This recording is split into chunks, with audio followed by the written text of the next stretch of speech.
እሺ ዛሬ ደግሞ የምንማረው እግዚአብሔር የሚያየው ህይወት የሚለው ነው። እግዚአብሔር የሚያየው ህይወት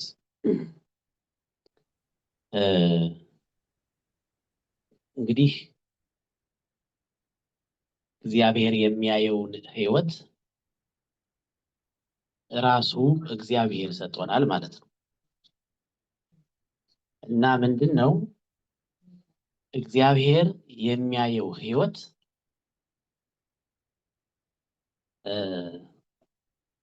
እውነተኛ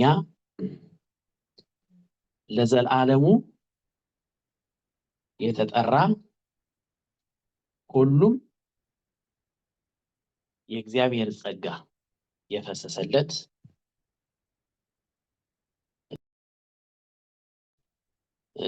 ባይሆን ግን እግዚአብሔር የሰጠን ህይወት ነው። እና እግዚአብሔር የሚያየውን ህይወት ለመኖር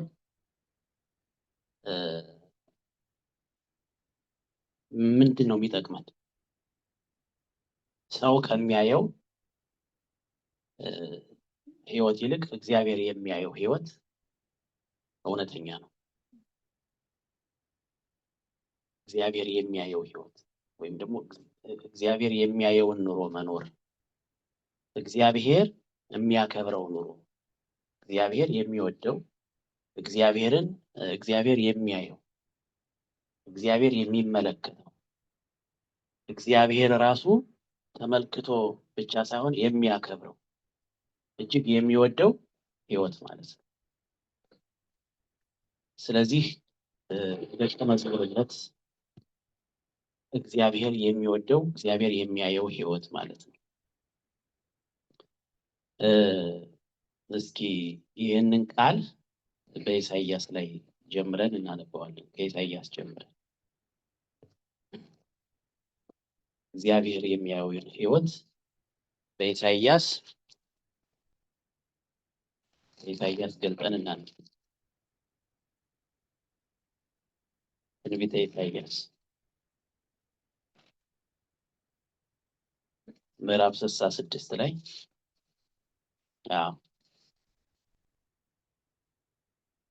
ቁጥር 2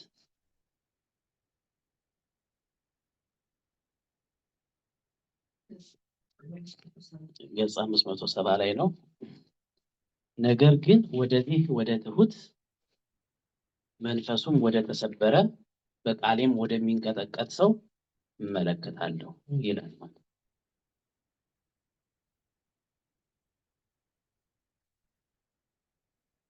ሰው ከራሱ ሲድን እንዲህ ነው የሚሆነው። ሰው ከራሱ ነፃ ሲወጣ እንደዚህ ይሆናል ማለት ከራሱ ሲድን ማለት ከራሱ ነፃ ሲወጣ እንደዚህ ነው የሚሆነው። እና ለመታየት አይሮጥም። ይውኝ ብሎ መንገድ ላይ ጎዳና ላይ አይወጣም። ቅድሚያ ቦታ ላይ ያዝ አይልም። ክብር አይፈልግም። ሰው ከራሱ ሲድን የራሱን ጥቅም አይፈልግም። ሰው ከራሱ ሲድን የራሱን ክብር አይፈልግም። ሰው ከራሱ ሲድን በሰው ዘንድ ሞገስ እና ክብር ለማግኘት አይደክምም። ነፃ ይሆናል። ይሄ ነፃነቱ ደግሞ ሰላምን ይሰጠዋል። ስለዚህ እግዚአብሔር ከራሳችን ያድናል ማለት ነው። እና እግዚአብሔር ምን ይላል? ወደዚህ ወደ ትሁት ይላል። ወደ ትሁት መንፈሱ ወደ ተሰበረ በቃሌ ወደሚንቀጠቀጥ። ይኸውላችሁ መንፈስ በውስጣችን የእግዚአብሔር መንፈስ አለ፣ እንደገና የኛ መንፈስ አለ። የሰው መንፈስ የስጋ ፈቃድ ይባላል። አሁን ስጋ ሲባል ምን መሰላችሁ? ይሄ የምታዩት አካል ይሄ ውፍረታችን ምናምን አይደለም። ስጋ ነው። ልክ ነው። ይሄ ግን ይሄን ስጋ የሚያኖር መንፈስም ይባላል በውስጥ በኩል እና እሱ የስጋ ፈቃድ ይባላል። ሲንፉል ኔቸር ይባላል። በቃ ኩራት የሚባል ነገር እሱ ውስጥ ነው ያለው። ትዕቢት የሚባል ነገር፣ ትምክህት የሚባል ነገር፣ ውሸት የሚባል ነገር፣ ስግብግብነት፣ በቃ እነዚህ በሙሉ አስከፊና አስቀያሚ ነገሮች ሁሉ ያለው እዚያ መንፈስ ውስጥ ናቸው ያለው። የሰው መንፈስ ማለት ነው እሱ ውስጥ ነው ያለው እና እሱ በዚህ በስጋችን በጡንቻ እንኳ ሳይቀር ይመካል፣ በውበት ይመካል። ዓይንሽ ያምራል ከተባለች አንድ ሴት ሁልጊዜ የዓይኗን ነገር ልትመካበት ትችላለች ማለት ነው። ወንድም ጡንቻ እንዴት ነው ሲባል ጡንቻውን ፎቶ እያነሳ ሳይቀር ይለጥፋል ማለት ነው። እንደዚህ የሚያደርግ ምንድነው? ያ መንፈስ ነው። የሰው መንፈስ፣ የሰይጣን መንፈስ አይደለም፣ ወይም መንፈስ ቅዱስ አይደለም። የሰው መንፈስ ነው እንደዚህ የሚያደርግ። ስለዚህ እሱን ጌታ ምን ይለዋል? በጣም ይጠላዋል ማለት ነው። አይወደውም። እንደዚህ ሲሆን አይወድም። ስለዚህ እግዚአብሔር ምን አለ? መንፈሱ ወደ ተሰበረ። ስለዚህ ይሄ መንፈስ ተሰበረ ሲባል ሞራሉ ወደቀ ማለት አይደለም። አንድ ሰው ትሁት ሆነ ሲባል ሞራሉ የወደቀ ተስፋ የቆረጠ ይሄን አለ በቃ አልሳካለት ያለ ማለት አይደለም። መንፈሱ የተሰበረ ማለት ደክሞ አልሳካለት ያለ ሰው ማለት አይደለም። ወይም ደግሞ የሆነ ነገር ሞክሮ ተስፋ የቆረጠ ማለት አይደለም። መንፈሱ የተሰበረ ማለት ምን ማለት ነው? ራሱን ዝቅ ያደረገ ወይም ደግሞ ከዚህ የስጋ ፈቃድ የዳነና የተስተካከለ ሲሆን ያ በውስጥ ያለው ማንነታችን መንፈሱ የተሰበረ ሰው ይባላል። ስለዚህ እግዚአብሔር ያንን አየዋለሁ፣ እመለከተዋለሁ። ስለዚህ ወደ ትሁት ይላል። ወደ ትሁት ይልና መንፈሱ ወደ ተሰበረ ይላል። በቃሌ ምን ወደሚል ወደሚንቀጠቀጥ ሰው እመለከታለሁ። እና ይሄ መዳን አይደለም እንዴ? እግዚአብሔር እኮ ሲያድን እንደዚህ አድርጎ ነው የሚያድን። የኢየሱስ ክርስቶስ የመስቀሉ ኃይል የኃይለኛነቱ ምንድን ነው ካላችሁ ይሄንን አሮጌ ወይም ደግሞ ይሄን እውኝ የሚል ይሄ ትዕቢተኛ የሆነውን መንፈስ ነፃ በማውጣት በማዳን ትሁትና ቅዱስ አድርጎ በእግዚአብሔር ፊት ቅዱስ መስዋዕት አድርጎ ማቅረቡ ነው የእግዚአብሔር ኃይል ታላቅ ነው የተባለው። ይሄ መንፈስ በምንም አይሰበርም። በነገራችን ላይ አንድ ሰው ሞራሉ ስለወደቀ ድኗል ማለት አይደለም። የሆነ ነገር ሞክሮ አልሳካለት ሲል ተወው ማለት መንፈሳዊ ሆኗል ማለት አይደለም። ምክንያቱም አንድ ቀን ቢሳካለት ያው ቦታው ላይ ይመለሳል። ስለዚህ መንፈሳዊ ሰው ማለት በክርስቶስ ኃይል ወይም ደግሞ በመስቀሉና በትንሣኤው ኃይል የዳነ ነፃ የወጣ ማለት ነው። ቆሮንቶስን ስታነቡ አንደኛ ቆሮንቶስ ላይ የመስቀሉ ቃል ለሚጠፉት ሞኝነት፣ ለኛ ለምንድን ግን የእግዚአብሔር ኃይል ነው ይላል አይደል? የማን ኃይል ነው? የእግዚአብሔር ኃይል ነው። እና የእግዚአብሔር ኃይል እንዲህ አይነቱን መንፈስ የሚያድን ነው። ለኛ ለምንድን ግን የእግዚአብሔር ኃይል ነው። ስለዚህ ሰው እንደዚህ አይነቱን ሰው ምንም ኃይል አያድነው። በሕክምና በምናምን የሚድን አይደለም። በመድኃኒት በምን የሚድን አይደለም። በምክር በሰው በሳይኮሎጂ ምክር ምናምን የሚድን አይደለም። ይሄ አደገኛ ስለሆነ በመስቀሉ ብቻ የሚድን ነው። በመስቀሉ ኃይል ብቻ የሚድን ነው እና ሰው ከዳነ በኋላ ከዚህ በኋላ እግዚአብሔር የሚያየውን ህይወት መኖር ይጀምራል።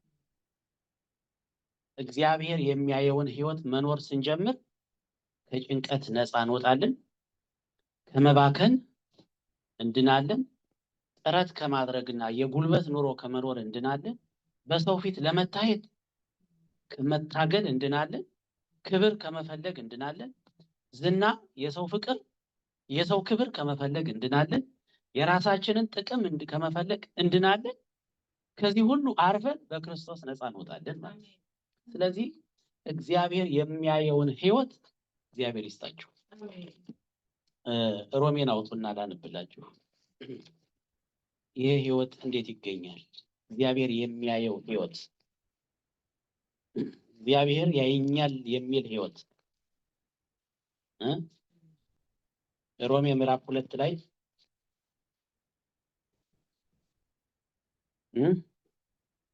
ሮሜ ምዕራፍ 2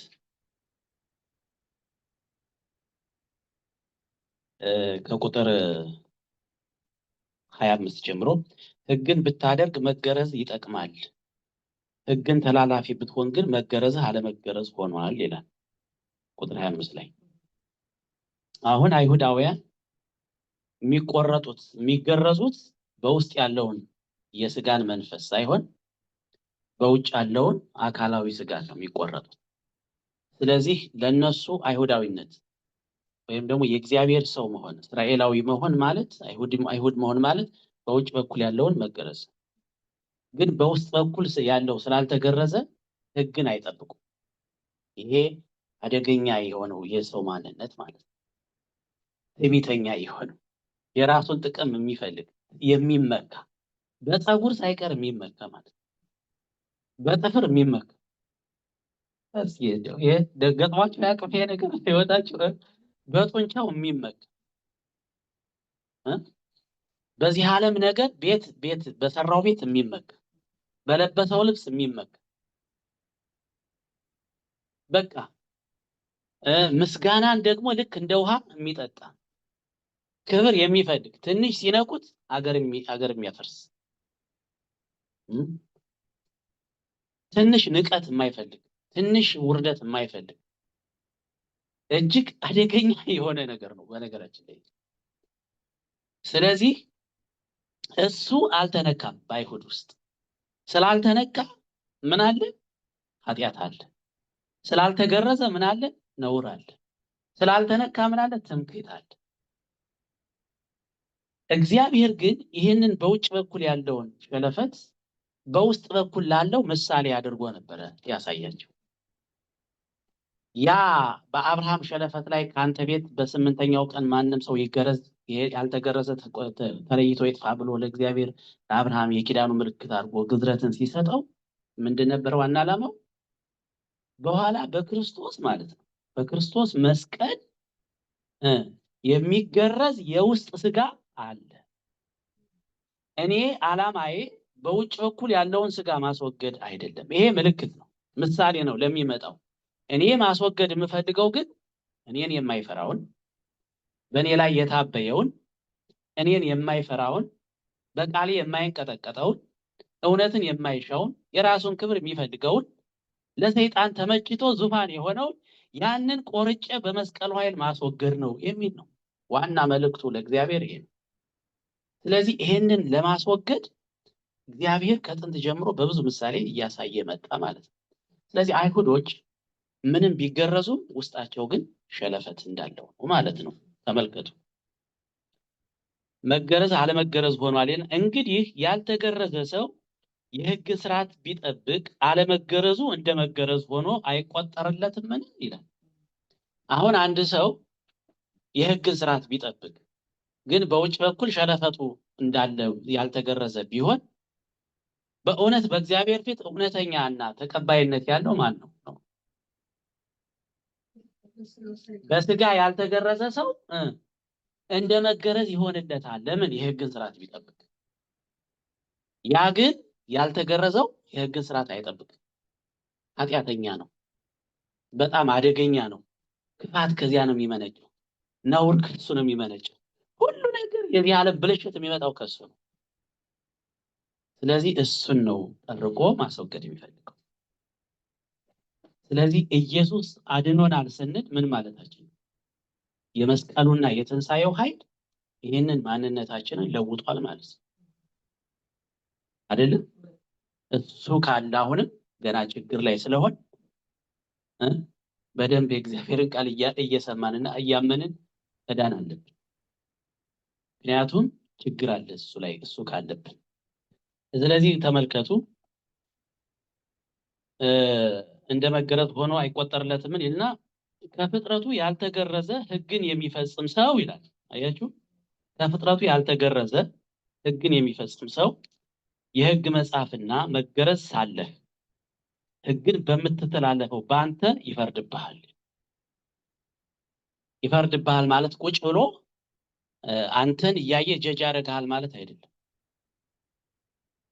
በነገራችን ላይ ሌቦች ባሉበት መስሪያ ቤት ውስጥ አንድ ንጹህ ሰው ቢኖር ያ ሰው ይወደዳል? አይወደድም። ለምን መሰላችሁ? ምክንያቱም ያ ሰው ህይወቱ ይፈርድባቸዋል። ያ ህይወቱ ስለሚፈርድባቸው ያንን ሰው ማስወገድ ይፈልጋሉ አይደለም? ስለዚህ መፍረድ የሚባለው ጀስት ቃላትን አውጥቶ ወይም ደግሞ ህግ ጠቅሶ መፍረድ ሳይሆን እኛ አሁን በቅድስና መኖራችን ለሌላው ኩነኔ ነው። እኔ በጽድቅ መኖሬ በክፋት ለሚኖር ሰው ፍርድ ነው። ስለዚህ ኖህ እኮ በእያንዳንዱ ሰው ላይ ፍርድ አልፈረደም። ነገር ግን በጽድቅ መኖሩ በዚያ ዘመን ለነበረው ትውልድ ኩነኔ ነበር። ሎጥ በሰዶምና በገሞራ ከተማ መካከል በጽድቅ ሲኖር በእውነት በቅድስና ስለኖረ በዚያ አካባቢ ያለው የሰፈሩ ሰው በሙሉ ተኮናኝ ነበር። ስለዚህ አይወዱት። ኢየሱስ ክርስቶስ ህይወቱ ራሱ ሌሎችን ይኮንን ነበር። ስለሚኮንናቸው ይወገድልን ይሰቀልልን ይሉ ነበር። ስለዚህ ይሄን የሚለው አንተ የግዝረት ህግ አለ፣ አንተ የመጽሐፍ ህግ አለ፣ ዕውቀት አለ፣ ስለ ህግ ታውቃለህ። ግን ህግ የሌለው ሰው ስለ ህግ ምንም የማያውቅ ሰው ነገር ግን የእግዚአብሔርን ሥርዓት የሚፈጽም ሰው እሱ አለ ህግ ባለህ በምትመካው በአንተ ይፈርድብሃል። ለምን? የእግዚአብሔርን ሥርዓት ፈጽሟል። የእግዚአብሔርን ሥርዓት ከዚህ በፊት አስተምሬያቸዋለሁ። የእግዚአብሔር ሥርዓትና የሰው ሥርዓት የቤተ ክርስቲያን ሥርዓት ብዬ ለሶስት ከፍዬ የሰው ሥርዓት የሚባለው የመንግስት ህግ ነው አይደለም? ይሄ ታክስ መክፈል ወይም በዚህ ውጫዊ ህጎችን መተዳደሪያ የዚህ ዓለም መተዳደሪያ የሰው ሥርዓት ይባላል። የቤተ ክርስቲያን ሥርዓት የሚባለው ደግሞ ይሄ ቤተ ክርስቲያንን የምትተዳደርበት ህግ ማለት ነው። የእግዚአብሔር ሥርዓት የሚባለው ግን መንፈሳዊ ህይወት ማለት ነው። ፍቅር፣ ትዕግስት፣ ሰላም፣ ደስታ፣ ይቅርታ እነዚህ የእግዚአብሔር ሥርዓት ናቸው። ይሄንን ሥርዓት የሚፈጽም ሰው ምን አይነት ሰው ነው?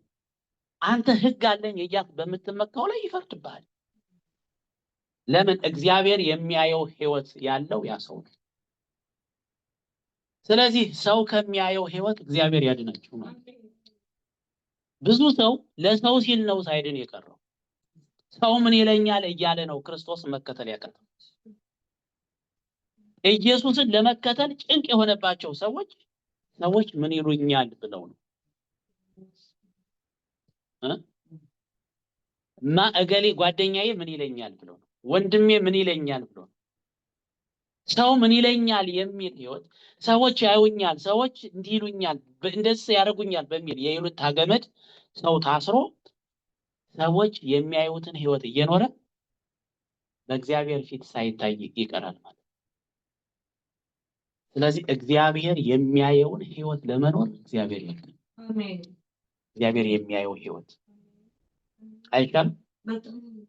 የትኛው ይሻላል? እግዚአብሔር የሚያየው ህይወት ይሻላል። እንደገና ቁጥር 28 ላይ በግልጥ አይሁዳዊ የሆነ አይሁዳዊ አይደለምና ይልና በግልጥ በስጋ የሚደረግ መገረዝን መገረዝ አይደለም ይላል።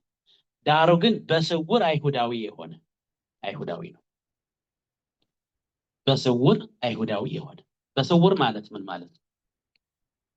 በስውር አይሁዳዊ የሆነ ማለት ሰዎች የማያዩት ህይወት ማለት ነው። ሰዎች የማይገባቸው ህይወት ማለት ነው። ሰዎች የማይቀበሉት ህይወት ማለት ነው። በስውር ነው። እግዚአብሔር ግን የሚያየው ህይወት ማለት ነው። እግዚአብሔር የሚያየው፣ እግዚአብሔር የሚያከብረው፣ እግዚአብሔር የሚቀበለው ህይወት በስውር አይሁዳዊ መሆን ይባላል። ደህና ናችሁ እናንተ? በስውር አይሁዳዊ የሆነ እንግዲህ በግልጥ አይሁዳዊ የሆነ ማለት ያው የተገረዘ የአይሁድን ስርዓት በሙሉ ጠንቅቆ የሚፈጽም የሃይማኖት ጉዳዮችን በሙሉ የሚያከናውን ነው። እሱን ሰዎች ያመሰግኑታል። እገሌማ ሃይማኖተኛ ነው ይባላል። እገሌማ ሃይማኖትን ጥንቅቅ አድርጎ የሚጠብቅ ነው፣ ሁልጊዜ ቤተክርስቲያን የሚዞር ገዳማትን የሚዞር ነው ይባላል። ግን እግዚአብሔር የሚያየው ህይወት የተገረዘ ማንነት እውነተኛ ህይወት አለው ወይ ሲባል የለም። ትሁት መንፈሱ የተሰበረ በእግዚአብሔር ቃል የሚንቀጠቀጥ ህይወት ያ አለ ወይ ሲባል የለም። ስለዚህ በኪሳራ አጠናቋል ማለት ነው። ዘመኑን በሙሉ በከንቱ ጨርሷል ማለት ያለ ትርፍ አጠናቋል። ድካሙ ሁሉ ከንቱ ሆነ። እግዚአብሔር እንዲህ አይነቱን የጥረት የስጋ ህይወት እንዲህ አይነቱን የጥረት መንገድ ስለማይቆጥረው ይሄ ሰው በከንቱ ጊዜውንም ገንዘቡንም ጉልበቱንም ጨርሶ በእግዚአብሔር ፊት ባዶ ሆኖ ተገኝቷል ማለት እና ከዚህ በላይ ከዚህ ከመዳን በላይ ሌላ ምን እንፈልጋለን እንዴ? ስለዚህ ዳሩ ግን በስውር አይሁዳዊ የሆነ አይሁዳዊ ነው ይልና መገረዝም ቁጥር 29 ላይ እስኪ አነቧት። መገረዝም በመንፈስ የሚደረግ የልብ መገረዝ ነው ይላል። መገረዝም በመንፈስ የሚደረግ በመንፈስ የሚደረግ አያችሁ፣ በመንፈስ የሚደረግ ማለት የጌታ የኢየሱስ ቃል መንፈስ ያለው ቃል የመስቀሉ ቃል የሚባለው የትንሣኤው ስለ ክርስቶስ የምንናገረው ነገር መንፈስ አለው። በመንፈስ የተሞላ ነው። መንፈስ ቅዱስ ያለበት ቃል ነው። ዝም ብሎ ንግግር አይደለም። የሰው ችሎታ የሰው ቋንቋ አይደለም። መንፈስ ያለው ቃል በመሆኑ ሰዎች ያንን ቃል ሲሰሙ ይድናሉ። ያንን ቃል ሰምተው ሲያምኑ ይድናሉ። ከየትኛው? ቅድም ካልኋችሁ ከትምክተኛው፣ ከዚያ ከኃጢአተኛው፣ ከዚያ ከጎስቋላው ሰው ይድናሉ። ስለዚህ የዳነ ህይወት አላቸው ማለት ነው። በመንፈስ የሚደረግ የልብ መገረዝ ነው። ልባችን ነው የሚገረዘው። ውስጣችን ነው የሚጸዳው። ውስጣችን ነው የሚድነው እና እሱ እግዚአብሔር የሚያየው የተቀበለው ያከበረው ህይወት ነው እና ዓለም ባያከብራችሁ እናንተ ምን አገባችሁ? እውነት ራስን ነው ከምነግራችሁ። ጌታችን መድኃኒታችን ኢየሱስ ክርስቶስ ምን አለ? እኔን መከተል የሚወድ ቢኖር ራሱን ምን ይበል ነው የሚለው? ራሱን ይካድ ነው የሚለው። እግዚአብሔር የሚያየውን ህይወት የምንኖረው ራሳችንን ስንክድ።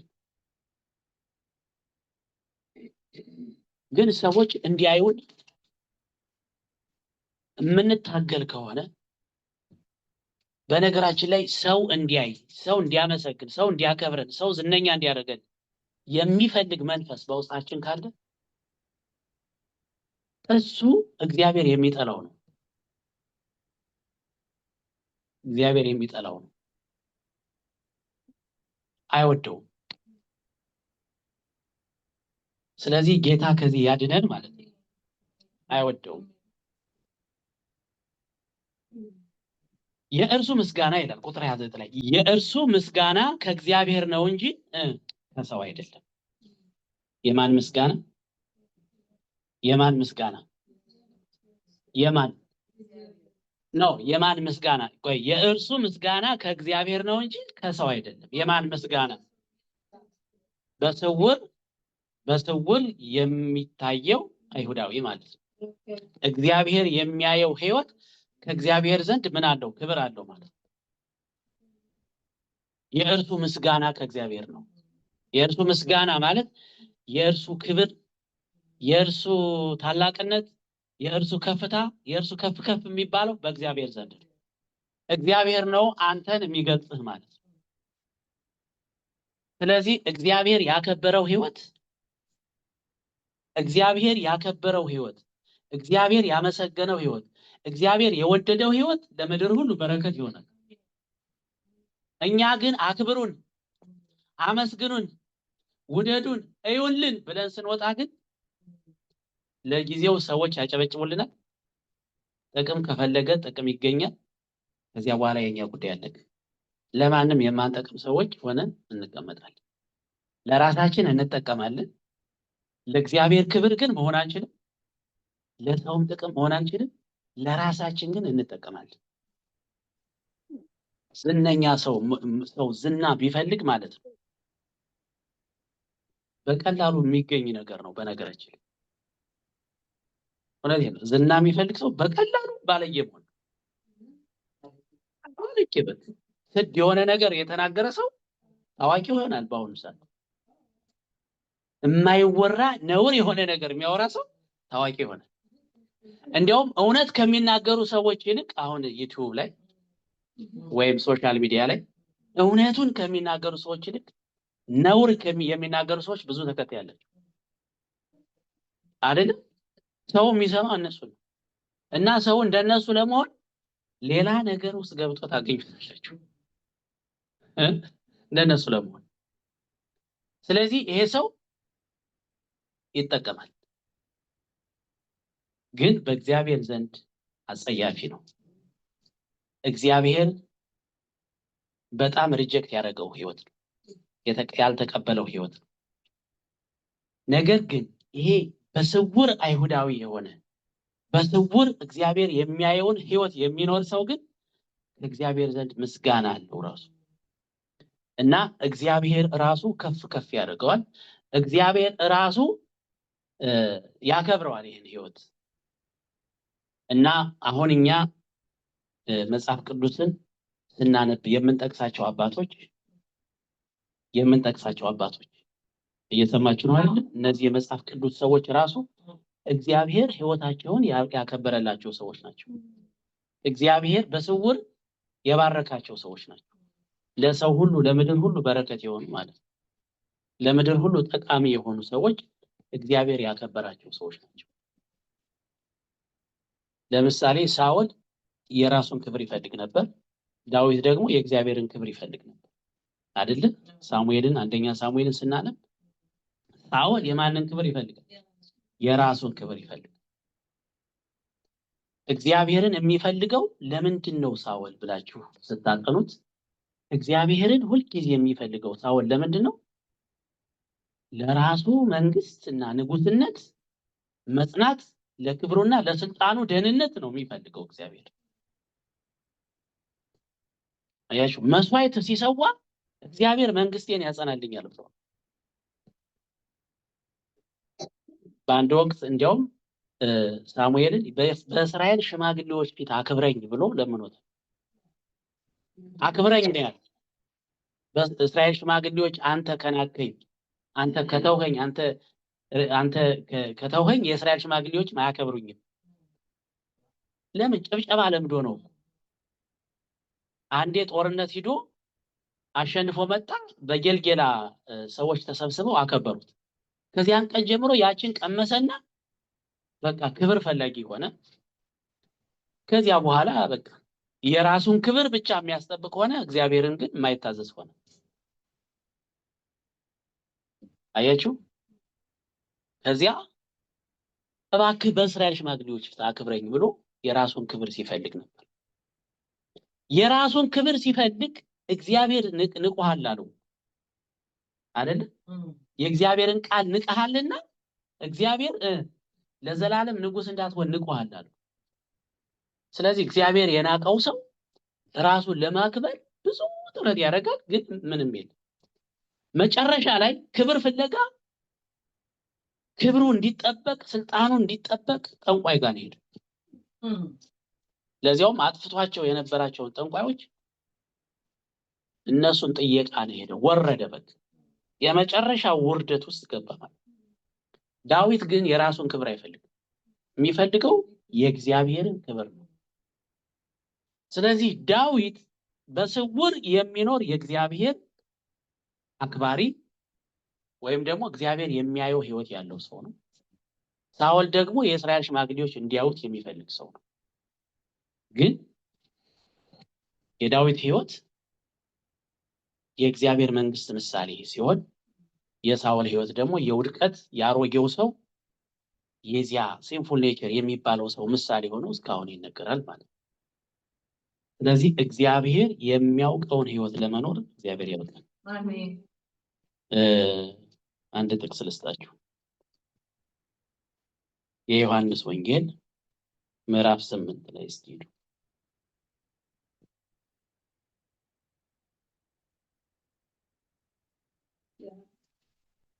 ያው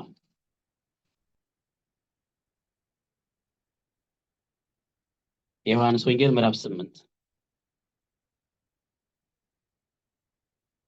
ከቁጥር 46 የዮሐንስ ወንጌል ምዕራፍ 8 ከቁጥር 46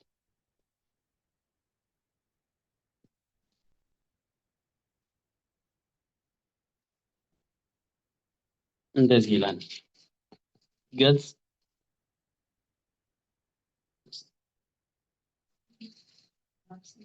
ምዕራፍ 8 ቁጥር 46 አነበዋለሁ። ከእናንተ ስለ ኃጢአት የሚወቅሰኝ ማን ነው? እውነት የምናገር ከሆነ እናንተ ስለምን አታምኑኝም? አንድ ሰው እውነት የሚናገር ከሆነ ክብር አይፈልግም ማለት ነው። በነገራችን ላይ እውነት መናገር መቻል የእግዚአብሔር ስጦታ ነው። እውነት ነው ፍቅራችሁ በምንኖርበት ዘመን ሁሉ እውነት ለመናገር ያብቃል። እውነት መናገር ማለት እውነት በውስጣችን አለ ማለት ነው እንጂ መናገር ብቻ አይደለም። ከእግዚአብሔር የሆነ የእግዚአብሔርን ቃል ይሰማል። እናንተ ከእግዚአብሔር አይደላችሁምና ስለዚህ አትሰሙም።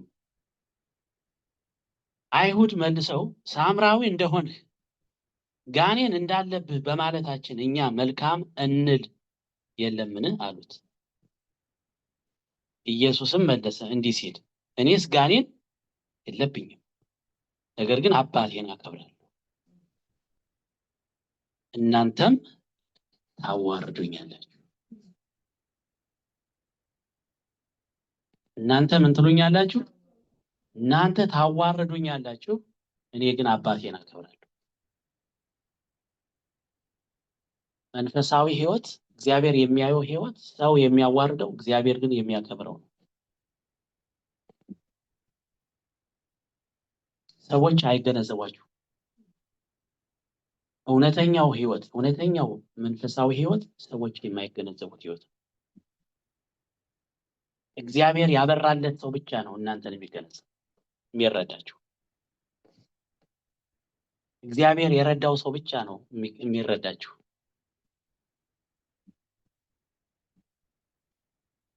ስለዚህ በሰው ዘንድ የውርደት ህይወት ነው፣ በእግዚአብሔር ዘንድ ደግሞ የክብር ህይወት ነው። መረጡ። ብዙ ሰው ከሰው ውርደትን ስለሚፈራ ነው እግዚአብሔርን የማይከተል።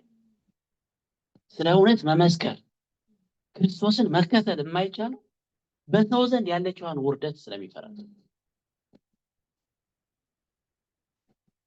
ኢየሱስ ክርስቶስን ያህል ጌታ ጋኔን አለብህ ሲባል ምንም አላለም። ቀጥሎ ያለውን አንብቡት። ቁጥር 50 ላይ እኔ ግን የራሴን ክብር አልፈልግም አለ። የማንን ክብር አልፈልግም? የራሴን ክብር አልፈልግም። አባቴን አከብራለሁ፣ የራሴን ክብር አልፈልግም። ስለዚህ የራሱን ክብር ቢፈልግ ጌታ እኮ የራሱን ክብር ቢፈልግ በዚያ ዘመን በጣም ብዙ ህዝብ ተከትሎታል። እንዲያውም አንዴ 5000 ወንዶች ናቸው 5 ዓሣ ተበርክቶላቸው የበሉ ከሴቶችና ከህፃናት በቀር ማለት ነው። እና የራሱን ክብር ቢፈልግ ምድሪቱን አያንቀጠቅጣትም እንዴ? ዓለምን በሙሉ ግን አልፈልግም ማለት። ስለዚህ እውነተኛ እግዚአብሔርን የሚያከብር ህይወት ማለት ነው። ለእግዚአብሔር ክብር የሚኖር ህይወት፣ እግዚአብሔርን የሚያከብር ህይወት ሲኖር ሰው የሚወደውን ሳይሆን እግዚአብሔር የሚወደውን እናደርጋለን። ሰው የሚያመሰግነውን ሳይሆን እግዚአብሔር የሚያመሰግነውን እናደርጋለን።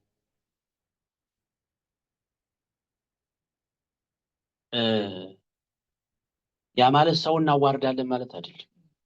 ግን ለራሳችን ክብር ስንፈልግ፣ ለራሳችን ከሰው ምስጋና ስንፈልግ የሌለ ነገር ውስጥ ከመግባት እንድናለን። የማይሆን ነገር ከመነካካት እንድናለን። ድንግል ማርያም በልቧ ተጠብቀው ነበር ይላል። የራሷን ክብር ብትፈልግ ያየችውን ሁሉ እየዞረች በመንደር ታወራ ነበር አይደለም? ግን እሷ የባሪያይቱን ትህትና ተመልክቷልና ያለችው እውነቷን ነው። ለምን? ትሁት ስለሆነች። ለምሳሌ ጌታን ስትወልድ እሷ እኮ የመላእክትን ዝማሬ ሰምታለች አይደለም? በበረት ውስጥ ያ ሁሉ ዝማሬ ሲፈስ እሷ ታሰማው ቀረች ማለት አይቻልም። እረኞች መጥተው አብረው እንትን ብለዋል። እንደገና ነገስታት በነገስታት ደረጃ መጥተው ገብረውለታል። ሰብአ ሰገል አይደለም? ለልጇ ነው። የዛን ጊዜ ወጣ ኧረ የኔ ልጅማ ማለት ትችል ነበር አይደል? ታቀጣጥለውን አልነበረም?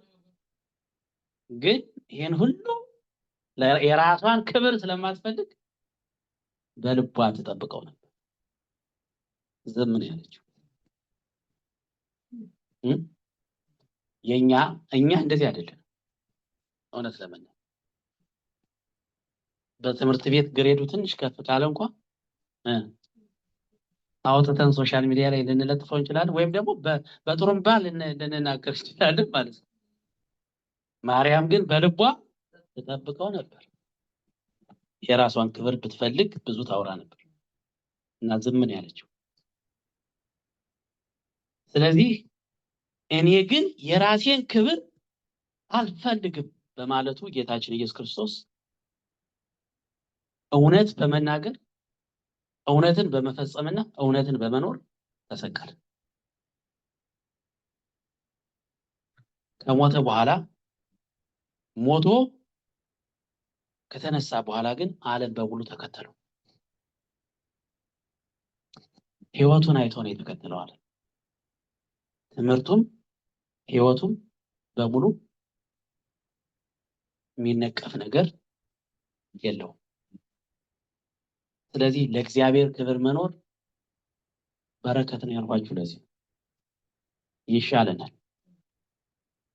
ለእግዚአብሔር ክብር መኖር ነፃነት ነው። ለእግዚአብሔር ክብር መኖር እውነተኛውን ስውሩን ህይወት መኖር በረከት ነው።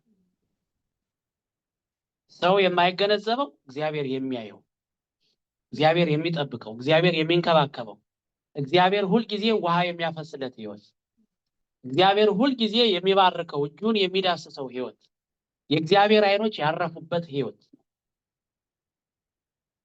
እንዲያውም ይሄንን እንዲህ አይነት ሰዎችን የነካ ሰው የተረገመ ነው። የሚያዋርድ እነሱን የተዋረደ ነው፣ ዋጋ ይከፍላል። ለምን? ዋጋው ከእግዚአብሔር ዘንድ ነው። ራሱ አይበቀልም። ለእግዚአብሔር ስለሚኖር ራሱ አይበቀልም። ግን በቀል ግን የኔ ነው ብሏል አይደል? እግዚአብሔር ግን ይበቀልለታል። የማይበቀል እንዳይመስላችሁ። እግዚአብሔር ስለ ቅዱሳን እግዚአብሔር ይበቀል። የስድብ ቃል በእናንተ ላይ የተናገረ ሰው ዋጋ ሳይከፍል አይቀርም። እናንተን የደበደበ እናንተን ያዋረደ ዋጋ ሳይከፍል አይቀርም። ንስሐ ከገባ ግን ምን ይሆናል? ይድናል። ንስሐ ካልገባ ግን በምድር ላይ በሰማይ ዋጋ ይከፍላል። ለምን? እግዚአብሔር አይኖች ያረፉበት ህይወት ነው። እግዚአብሔር በስውር የሚያየው ህይወት ነው። ለእግዚአብሔር ክብር የሚኖር ህይወት ነው። እግዚአብሔር ያመሰገነው፣ እግዚአብሔር ያከበረው ህይወት ነው። ይሄንን ህይወት ማንም ሰው ሊቀልድበት አይችልም።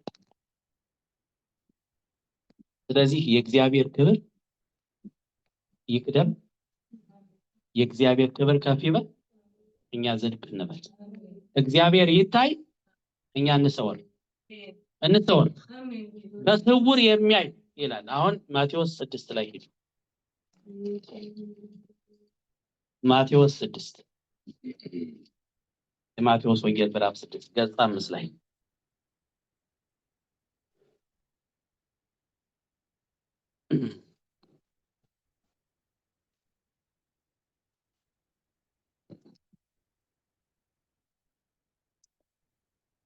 እሺ፣ ለሰዎች ትታዩ ዘንድ ይላል ምጽዋታችሁን በፊታቸው እንዳታደርጉ ተጠንቀቁ፣ ያለዚያ በሰማያት ባለው አባታችሁ ዘንድ ዋጋ የላችሁ። ዋጋ የሌለው ህይወት ከመኖር እግዚአብሔር ያድነን። ዋጋ የሌለው ህይወት፣ ዋጋ የሌለው አኗኗር፣ ዋጋ የሌለው ሃይማኖታዊ ኑሮ ስርዓት ማለት ያን ሁሉ ደግሳችሁ ዋጋ የሌለው እግዚአብሔር የማያየው ማለት እና ቀጥሎ ምን ይላል? ቁጥር 2 ላይ እንግዲህ ምጽዋት ስታደርግ ግብዞች በሰው ዘንድ ሊከበሩ ይላል። ግብዞች በሰው ዘንድ ሊከበሩ በምኩራብ በመንገድም እንደሚያደርጉ በፊትህ መለከት አታስነፋ። እውነት እላችኋለሁ ዋጋቸውን ምን ብለዋል? ተቀብለዋል። አንተ ግን ምጽዋት ስታደርግ ምጽዋትህ በስውር እንዲሆን፣ እስኪ በሏት በምን እንዲሆን? በስውር እንዲሆን ይላል። ይሄ ስውር የሚባለው ምን መሰላችሁ? እግዚአብሔር የሚያየው ብቻ ማለት ነው። በአስተሳሰባችንም በአካሄዳችንም በሞቲቫችን። አሁን እኛ አንድን ነገር ስናደርገው ሞቲቫችንን እግዚአብሔር ያየዋል። ለምን ዓላማ እንደምናደርገው ምን ፈልገን እንደምናደርገው እግዚአብሔር ያያል። የተሰወረው ልባችንን ያየዋል። በውስጥ ያለው መንፈሳችንን እግዚአብሔር ያየዋል። እግዚአብሔር የሚያየው ህይወት ማለት እሱ። ስለዚህ ምን አለ? በሰው ዘንድ ሊከበሩ ይላል። ሊከበሩ ምጽዋት እንኳን ምጽዋት አምልኮ ነው ታውቃላችሁ። ማለት ምጽዋት ለመዳን የምንሰጠው አይደለም፣ እግዚአብሔርን ለማምለክ ነው። ብዙዎች ምጽዋት የሚሰጠው ለመዳን እንደሆነ ሲናገሩ ሰምቻለሁ። መዳን በክርስቶስ ብቻ ነው። ይሄን እንድታውቁ። መዳን በማን ነው? በክርስቶስ ነው። በመስቀሉና በትንሳኤው ነው መዳን። የልብ መገረዝ በእግዚአብሔር ኃይል ነው፣ በምጽዋት አይደለም የሚገረዘው ልባችን። ምጽዋት ግን የተገረዘው ልባችን እግዚአብሔርን ሲያመልክ ነው። ለምሳሌ በዮሐንስ በማቴዎስ ወንጌል ምዕራፍ 25 ላይ ጌታ ኢየሱስ በቀኙ ያሉትን እና በግራ ያሉትን ብራብ አላበላችሁኝም ብጠማ ብሏል አይደለም? እንደዚህ በቀኝ ያሉትን ደግሞ መቼ አይተን አበላንህ፣ መቼ አይተን አጠጣን፣ መቼ ታርዘህ አለበስን አሉት ይላል። ግን ሲመልስላቸው ያለው ቃል ወሳኝ ቃል ምንድን ነው ያላቸው? ለዚህ ለታናናሾች ያደረጋችሁት ለእኔ አደረጋችሁት ማለት። ስለዚህ ምጽዋትን ለጌታ የምናደርገው እንጂ ለራሳችን የምናደርገው አይደለም። ለማን ነው የምታደርጉት? ለጌታ። ለእኔ ያደረጋችሁት ሲል ለእኔ ፍቅር ማለቱ ነው። እግዚአብሔርን በመውደዳችሁ ኢየሱስ ክርስቶስን በመውደዳችሁ እርሱን ለማምለክ የእሱን ፍቅር ለመግለጥ። ለምን? እነዚያን ድሆችን እኔ ስላላቸው፣ እነዚያን ዝቅ ያሉትን የተዋረዱትን እኔ ስላላቸው እሱ ራሱ እዚህ ጋር መንገድ ላይ የምታዩትን ሆምለስ ኢየሱስ እኔ ነው ያለው። ሰማችሁኝ አይደል? መንገድ ላይ የወደቀውን ሰው ምንድነው ያለው ኢየሱስ? እኔ ነው ያለው። እኔ ስላለው ስለዚህ ለኢየሱስ ነው የምታደርገው ማለት እንጂ በድሃ ጀርባ ተረማምደህ ገነት ለመግባት ከሆነ ይሄ ሞቲቭ በራሱ ኃጢአት ነው። ራሱ እውነት ነው የምነግራችሁ። ሞቲቭ ራሱ ይሄንን ሆምለስ ገንዘብ ሰጠህ መንግስተ ሰማያት ተቀበላለሁ ማለት ውሸት። ምክንያቱም መንግስተ ሰማያት የምንገባው በምንድን ነው? ዳግም በመወለድ ስለሆነ ከውሃና ከመንፈስ ዳግም ተወልደን ነው ወደ እግዚአብሔር መንግስት የምንገባው መጽሐፍ ቅዱስ የሚለው። ይሄ ግን ለጌታ የምናደርገው ለምን? ድሆችን እኔ ስላላቸው እግዚአብሔር ጌታ እኔ ስላላቸው፣ ስለዚህ ለሱ ነው የምናደርገው። እና ለጌታ ያደረግነውን ነገር ጌታ ያየዋል ማለት ነው እንጂ ለጌታ ያረግሽውን ጌታ ነው ያየልሽ። ለምን? በፍርድ ቀን ብራብ አብልተሽኛል ያለው ጌታ ነው። እግዚአብሔር የሚያየው ህይወት ስለሆነ ማለት ነው።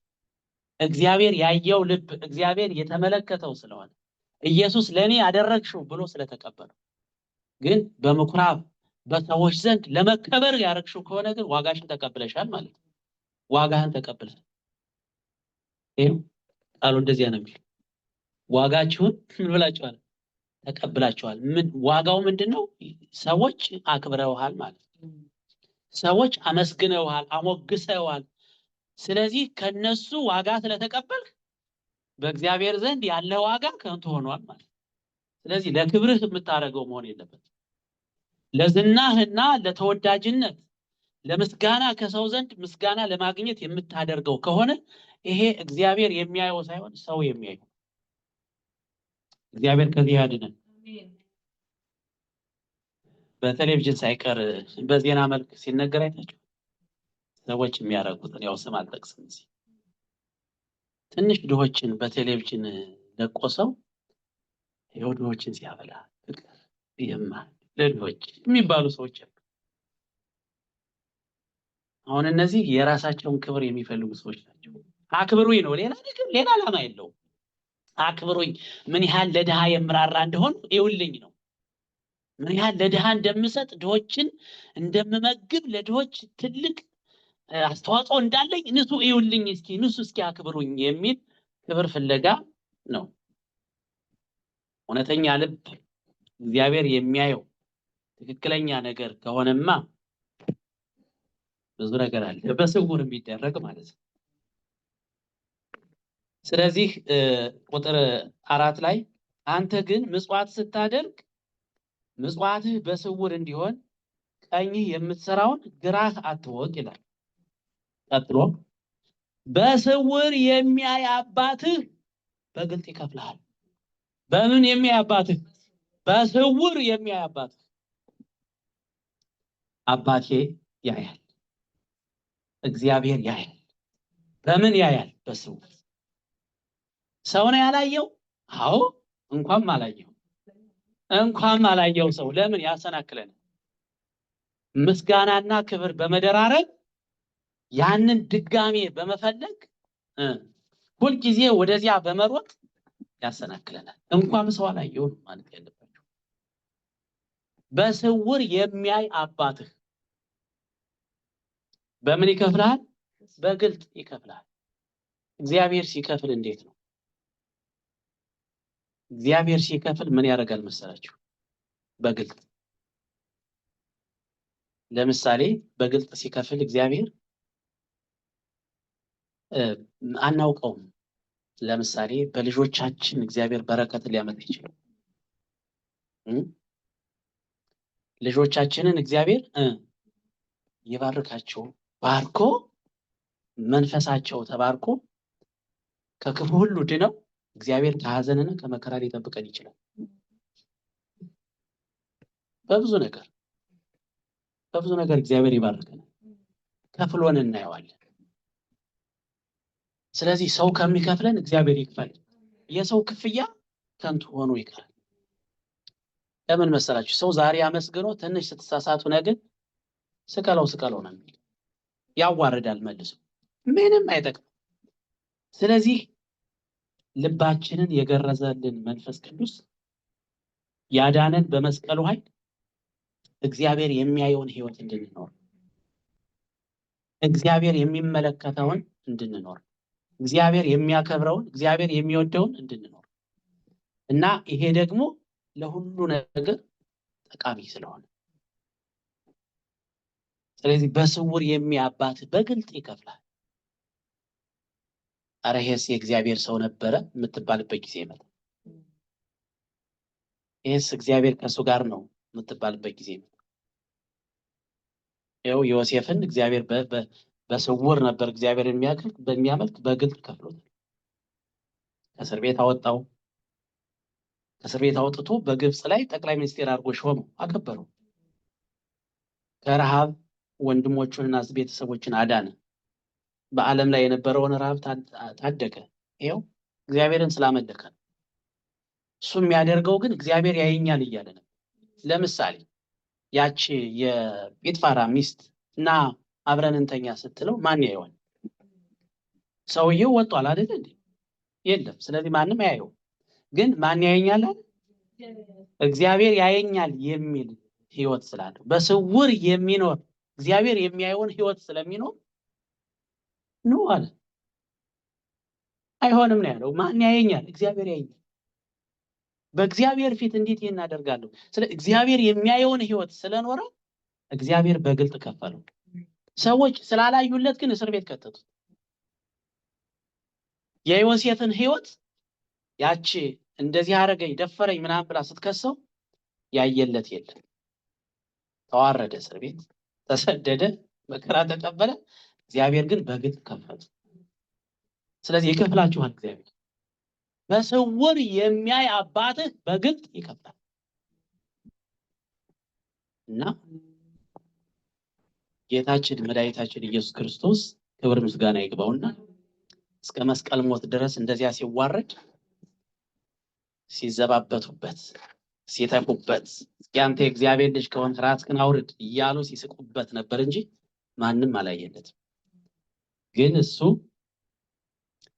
የአባቴን ክብር እፈልጋለሁ ብሎ የአባቱን ፈቃድ እየፈጸመ ነበር። ስለዚህ እግዚአብሔር ያለ ልክ ከፍ ከፍ አደረገው፣ ከስም ሁሉ በላይ የሆነውን ስም ሰጠው። ይሄም ማለት በሰማይና በምድር ከምድር በታች ያለው ሁሉ ኢየሱስ ጌታ እንደሆነ ይመሰክር፣ ለእግዚአብሔር አብ ክብር ይመሰክር ዘንድ ነው። ኢየሱስ ጌታ ነው ማለት እግዚአብሔርን ማክበር ነው የሚለው ቃሉ። ለእግዚአብሔር አብ ክብር ኢየሱስ ጌታ እንደሆነ ምላስ ሁሉ ይመሰክር ዘንድ። ሰው ኢየሱስን ጌታ ካላለ እግዚአብሔር አብን ክብር እየነካ ነው ማለት ነው። እንደዚያ ነው የሚለው ቃሉ ሲቀር። ስለዚህ እግዚአብሔር የሚያየውን ህይወት መኖር በእውነት እዩኝ በቃ ለራስ ጥቅም፣ ለራስ ክብር፣ ለራስ ዝና ወይም ደግሞ ለራስ አድናቆትን ፍለጋ የምንሮጠው ሩጫ ከንቱ ሆኖ በኋላ እንዲያው የተቆረጠ ቅጠል ሆነን እንድንቀር የሚያደርግ ክፉ ሐሳብ እና እግዚአብሔር ከዚህ አንጻር ይቀድሰን። ከዚያ ቁጥር 5 ላይ ስትጸልዩ ይላል እንደ ግብዞች አትሁኑ ይላል፣ ለሰው ይታዩ ዘንድ በምኩራብና በመንገድ ማዕዘን ቆመው መጸለይን ይወዳሉና። እውነት እላችኋለሁ ዋጋቸውን ተቀብለዋል። እነዚህም ተቀብለዋል። አንተ ግን ስትጸልይ ወደ እልፍኝህ ግባ፣ መዝጊያህንም ዘግተህ በስውር ላለው አባትህ ጸልይ፣ በስውር የሚያይ አባትህ በግልጥ ይከፍላል። እዚህ ጋር በስውር የሚያይ ይሄ አሁን ምን ማለት መሰላችሁ? ይሄ ቀጥታ በር እንደዚህ ያለውን በር ጥርቅም አድርጎ መዝጋት ማለት አይደለም። ጥሩምባ ከመንፋት መቆጠብ አለብን ማለት ነው ባጭሩ። ይሄ እንደ ጸሎተኛ ሰው ራስን አክት ማድረግ ማለት ነው። ያው የድሮ እንግዲህ የፈሪሳውያን አካሄድ ዝም ብሎ በማዕዘን ዳር ቆመው በየመንገዱ ቆመው መድገም ሊሆን ይችላል እና የማህበር ጸሎት መጸለይ እንችላለን፣ እንዲሁ በግላችንም መጸለይ እንችላለን። ግን እንደ ጸሎተኛ ሰው ራስን የሚጸልይ ሰው አድርጎ ራስን ከፍ አድርጎ ማቅረብ ግን እግዚአብሔር አይወድም። ስለዚህ እግዚአብሔር ያያል። ስትንበረከኩ በቤታችሁ እግዚአብሔር ያያል። በእናንተና በእግዚአብሔር መካከል ያለ ጉዳይ ነው። ይህ እግዚአብሔርና እናንተ ብቻችሁን የምታወሩት ነገር። ስለዚህ በህይወታችሁ እንደማትጸልዩ የሚያስቡ ሰዎች አሉ። እንደማትጾሙ እውነት ለመናገር እኔን አሁን ዳዊት ይዤ ስደግም ስላላዩኝ አይጸልይም ይሉኝ ነበር። እንደዚህ የጸሎት መጽሐፍ ይዤ ስደግም ስላላዩኝ ነው እንጂ እኔና እግዚአብሔር እንተዋወቃለን እና አይጾምም አይጸልይም ተብዬ ተከስሻለሁ። አይጾምም አይጸልይም በቃ። ስለዚህ ሰው የሚያየውን ነገር አላደረኩም። እውነት እግዚአብሔር የሚያየውን ግን እኔና እግዚአብሔር እናውቃለን። ስለዚህ ክሱ ውሸት ነው። እንደ ሰው ትልቅ የጸሎት መጽሐፍ ይዤ ግን አልቆምም። እውነት ነው። እንደዚህ ግሬን ገጥሜ ነጠላ ጣፍቼ እንደዚህ ቆሜ ስደግም አላየሁም። ሌላውን ነገር ግን አላዩትም። እነሱ ያላዩትን እግዚአብሔር ያየውን እኔና እግዚአብሔር እናውቃለን። ስለዚህ እኔ ሰዎች አይጸልይም አይጾምም አሉኝ ብዬ አልደነገጥኩም። ክብር ፍለጋም ደግሞ ለነሱ ብዬ አልደገሙም። ስለዚህ እንዳሉት ይሆንላቸው ማለት ነው። እኔ ግን እግዚአብሔር ከፍሎኛል። ኦኬ። ስለዚህ እግዚአብሔር የተመሰገነ ይሁን። ስለዚህ እግዚአብሔር የሚያየው ህይወት፣ እግዚአብሔር የሚቀበለው ህይወት፣ እግዚአብሔር የሚያከብረው ህይወት፣ እግዚአብሔር የወደደውን ህይወት በክርስቶስ መኖር በቃ በውስጣችን ያለው አስተሳሰብ ማለት የሞቲቫችን የምናደርገውን ነገር የምናደርገው ለምንድን ነው? ሰው ትሁት ሲሆን፣ መንፈሱ የተሰበረ በቃሉ የሚንቀጠቀጥ ሰው ሲሆን በእውነት ነው የምላችሁ ለእግዚአብሔር ክብር የመኖር እድል አለው። ነፃ የወጣ ህይወት አለው። መድረክ አልሰጡኝም ብሎ አያቆይም። አልሰጧችሁ ተመስገን ብሎ ዝም ነው። ካልሰጧችሁ በቃ እግዚአብሔር መድረክ ይሰጣችኋል። አንድ መድረክ አልሰጡኝም ብሎ ማልቀስ ትክክል አይደለም። መድረክ ላይ ልታይ ማለትም አስፈላጊ ነው። እግዚአብሔር ይሰጣል ማለት እግዚአብሔር ቦታ ይሰጣል። እግዚአብሔር ሲፈልጋችሁ ይሰጣችሁ። እግዚአብሔር ሲፈልጋችሁ ይገልጣችሁ። እግዚአብሔር ሲፈልጋችሁ ያደርግላችሁ። ስለዚህ እኛ እግዚአብሔር የሚያየውን ህይወት፣ እግዚአብሔር የሚወደውን ህይወት ነው። እግዚአብሔር አምላካችን ስሙ የተመሰገነ ይሁን። አሜን። የባረከን ያስተማረን የገሰጸን እግዚአብሔር ይመስገን። ጨርሻለሁ።